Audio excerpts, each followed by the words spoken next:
But Marcellus, you up first. It's 3 first-round picks, plus All-Pro Christian McCaffrey, too steep for Deshaun Watson. Hell yeah, too steep for Deshaun. Too steep for anybody in my mind, but especially Deshaun Watson in this situation because I got to be objective here. He hasn't proven to me in terms of doing more than his circumstances. Let's think about it.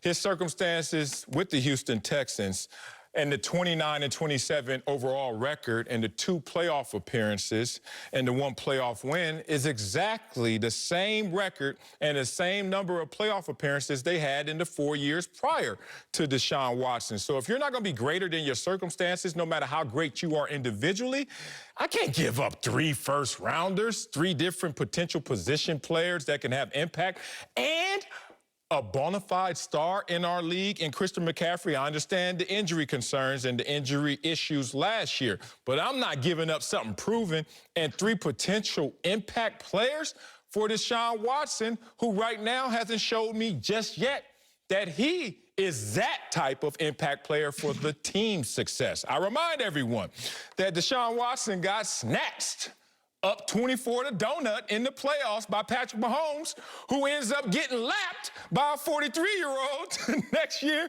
in the Super Bowl. So how can I bet all of that, the entire farm, on Deshaun Watson when I don't have the resume to support it? Yeah, 3 first-round picks and Christian McCaffrey for Deshaun Watson is ludicrous. I mean, you can't put Deshaun Watson on a roster with a relatively empty cupboard and expect him to ball out.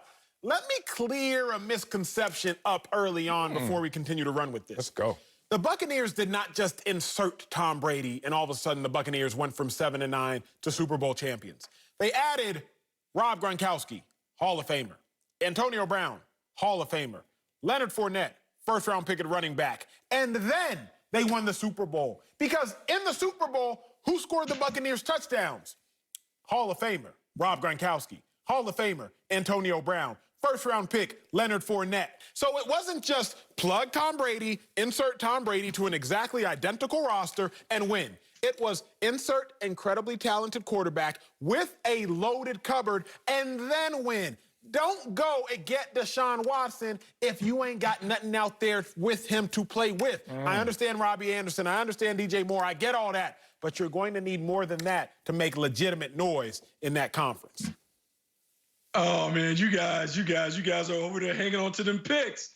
Man, it's about players over picks. Why are we worried about what could be when we already have a proven player? We have Deshaun Watson. And, oh, Marcellus, I heard you over there besmirching his name, talking about he hasn't done anything. Last year, he's playing for a boo-boo team, and all he does is put up the best numbers of his career. Best completion percentage, best touchdown numbers, best passer rating. And if he's not playing on such a garbage team that was 4-12, we will be talking about him in the MVP conversation based on the numbers that he put up. And now you're over there hanging tight to Christian McCaffrey. Matt Rule, I understand what Matt Rule is saying.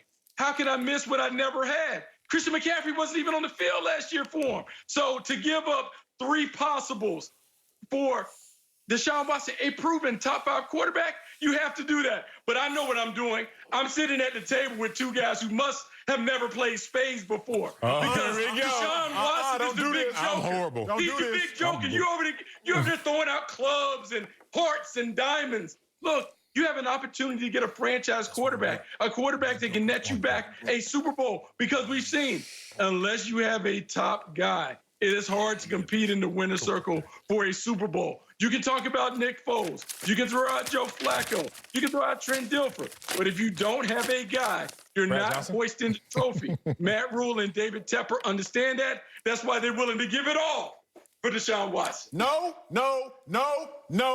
Here's the problem, Bucky. I used to play spades like it was my job. If I got paid for playing spades, I would be Jeff Bezos, Bill Gates rich. Oh, you lying. Used to play. Everybody on like they can play spades, Here's the problem, Bucky. Here's the problem, Bucky. Yes, Deshaun Watson may be the big joker. For those at home that don't never play spades, 1, learn how to play. 2, big joker's a trump card. But all the big joker is worth, Bucky Brooks, is 1 book. That's it. Now, it's going to win every book, but it's worth 1 book.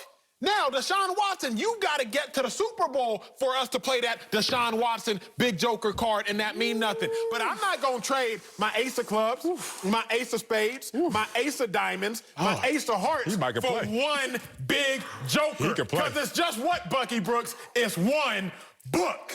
Coming up, the Nets had no